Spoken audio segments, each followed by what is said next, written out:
أكلة اتربيت عليها، التورلي باللحمة، من أغلى الأكلات على قلبي، صحية وخفيفة، وهقول لكم أسرارها اللي اتعلمتها من مامتي. ويلا بينا نعملها سوا. أول حاجة في وصفتنا النهاردة في الصينية بتاعتنا هضيف الخضار اللي استخدمته بسلة وجزر وبطاطس وكمان فلفل حار، ده اختياري، وممكن نضيف كوسة وفاصوليا. كمان ضفت بصلاية متوسطة ومعلقة من الثوم، والبهارات ملح وفلفل وكمون وبابريكا واي توابل او بهارات للحمه.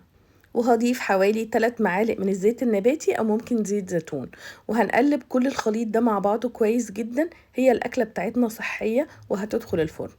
وبعد ما اقلبها كويس جدا، عايزه اقول لكم الروايح خطيره. هضيف اللحمه اللي طبعا سلقتها في الاول، سلقتها بقت نص سوا، وبعد كده هنضيفها ونرصها على الصينيه كلها. ومحضره هنا روزماري او زعتر زي ما تحبوا، ده بيدي نكهات حلوه لاكلتنا النهارده.